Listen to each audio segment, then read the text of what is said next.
Donc, bac physique-chimie métropole, 17 juin 2025, exercice 1, question 3. Donc, dans l'exercice 1, on fait une synthèse chimique d'un composé avec un protocole et différentes analyses lorsque le produit brut est obtenu. Et parmi ces analyses, on fait le spectre d'absorption du produit synthétisé brut qui est donné dans ce graphique en pointillé. Donc on mesure l'absorbance du produit par rapport à une longueur d'onde de lumière que l'on projette sur ce produit, hein. C'est le principe de l'absorbance. Donc plus le produit absorbe le rayonnement qui lui est envoyé, euh, plus l'absorbance est élevée. Donc on voit que ici c'est à peu près élevé, ça diminue un petit peu, après ça remonte pour avoir un maximum, et après on rediminue pour selon les longueurs d'onde qui vont de 400 à 800 nanomètres. Et on fait aussi parallèlement à ça l'absorbance d'un produit qui s'appelle le BBT de référence qui est pur. Donc, on mesure ici en très plein cette absorbance également du BBP. Voilà. Donc, ça, c'est le spectre d'absorbance. Lorsqu'un produit absorbe la lumière pour une certaine longueur d'onde, parce que bon, il y a différentes lumières qui existent et leur caractéristique est mesurée à partir de leur longueur d'onde, eh bien, l'absorbance est plus ou moins élevée. Ça dépend des caractéristiques du produit. Et il faut savoir qu'un spectre d'absorbance d'une espèce chimique, c'est caractéristique de cette espèce chimique. C'est-à-dire que si on obtient le même spectre d'absorbance, ça veut dire que c'est la même espèce chimique. Donc maintenant, question 3. À l'aide des spectres d'absorption proposés, justifiez que le produit brut contient du BBP. Donc, comme je viens d'expliquer, là, on a le spectre d'absorbance en pointillé du produit brut qui a été synthétisé, c'est-à-dire celui qu'on a obtenu après le processus de séparation, mais il n'a pas été purifié.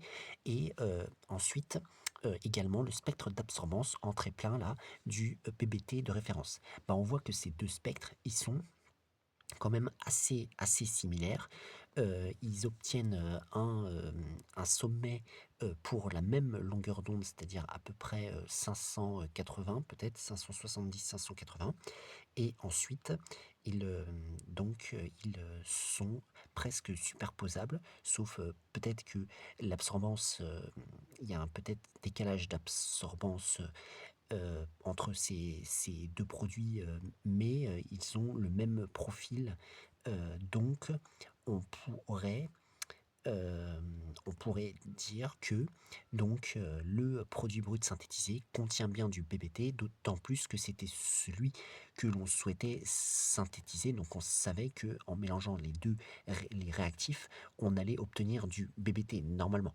Mais là, le spectre d'absorbance confirme bien qu'il s'agit de BBT puisque on obtient le même type de graphique, sauf qu'il y a un décalage vertical, mais ça, ce n'est pas très grave, c'est juste la sensibilité de l'appareil.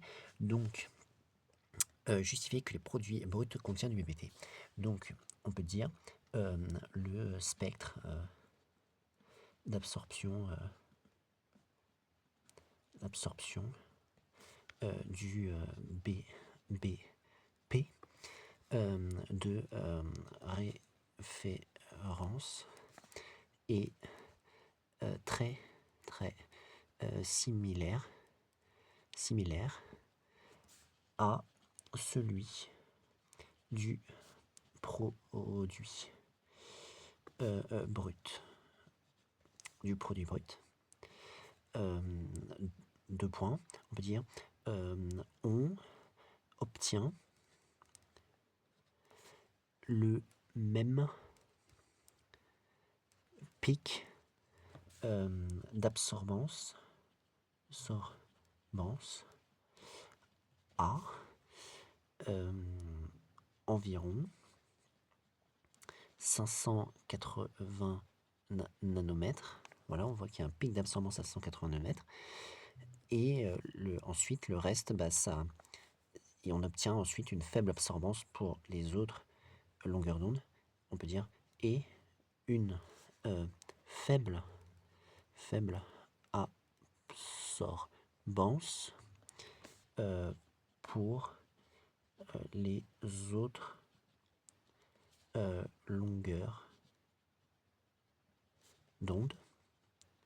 Voilà. On peut dire ainsi, puisque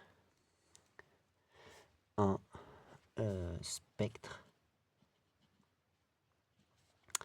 A égale f de lambda, c'est-à-dire absorbance en fonction de la longueur d'onde, et caractéristique d'une espèce chimique. Ça veut dire que quand on a le même spectre, on a la même espèce chimique, alors on conclut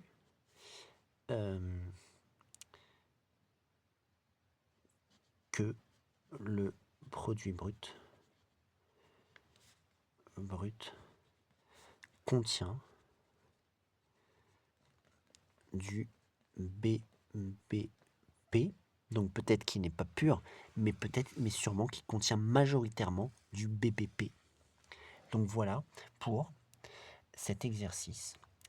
Question 3, bac physique-chimie, métropole, 17 juin 2025, exercice 1.